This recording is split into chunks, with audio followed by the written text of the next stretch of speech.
On est de retour dans vos nouvelles du Sud-Ouest, émission bien remplie cette semaine, mais c'est pas terminé. On va rejoindre tout de suite notre collaborateur sportif. Salut Steve. Salut Marc-Claude, ça va bien? Oui, on parle de sport dont on parle pas souvent cette semaine. On commence avec la crosse. Oui, avec la crosse. Les Broncos Benjamin de Baie-Saint-François qui sont rentrés dans la Ligue, dans la Ligue calibre Benjamin récemment. C'est leur début dans la Ligue.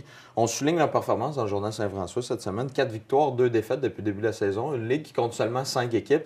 Mais quand même, on a réussi à avoir des victoires sur Rosias-le-Duc d'Otterburn Park 11-6, Gérard Filion de Longueuil 15-5.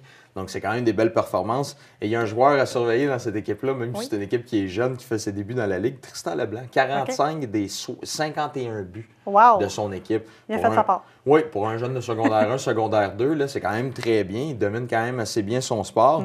Et c'est des saisons qui sont quand même assez courtes à la crosse de champ. Puisqu'il y a, 6 matchs déjà joués, 4 victoires, 2 défaites, je le rappelle, pour les Broncos.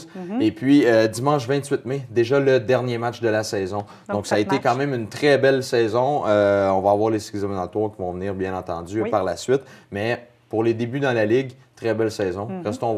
Reste à voir si, parenthèse, Vegas peut faire la même chose dans la Ligue nationale. Voilà. Mais ça va être un autre sujet. Si Tristan va se démarquer pendant les séries, ça va être intéressant. 45 des 51 buts, il va peut-être en avoir 12 des 20 en série. C'est ça, on va surveiller ça. Et on parle aussi de cheerleading. Oui, parce qu'il y a une championne dans les Flyers All-Stars, Anne-Julie Renaud. On a un petit dossier sur elle, le Journal Saint-François. Championne à 15 ans, avec des athlètes qui sont 2 ou 3 ans plus vieilles qu'elle. Ils ont gagné le championnat du monde de cheerleading à Puerto Vallarta, au Mexique, du 17 au 21 mai. Et puis, cette athlète-là, Anne-Julie Renaud, qui fait partie de l'équipe, est à la position de voltige.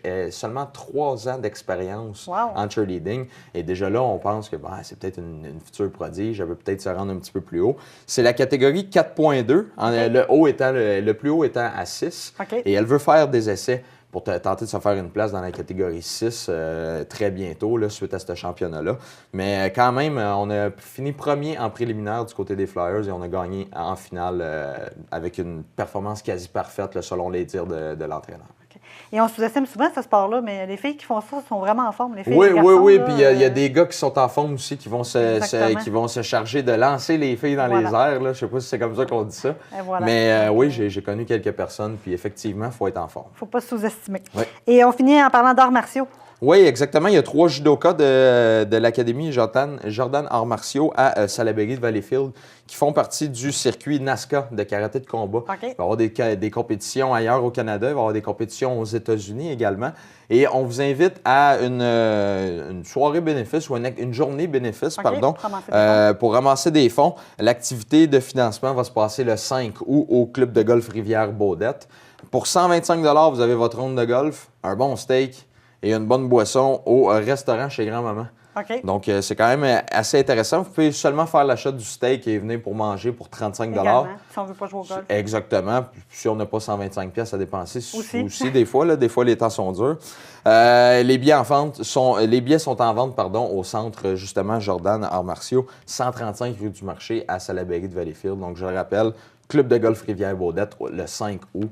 On invite les gens à peut-être aider Mathieu Aymon, Philippe Poirier et Loïc Fortin, les 3 judokas qui vont participer à un circuit quand même assez national et assez vaste. Voilà, donc pour une bonne cause, appuyer des talents locaux. Bien entendu. Peut-être qu'on les retrouvera aux Olympiques un jour. On l'espère, des gens d'ici. Voilà, merci Steve, toujours intéressant. On te retrouve la semaine prochaine. La semaine prochaine.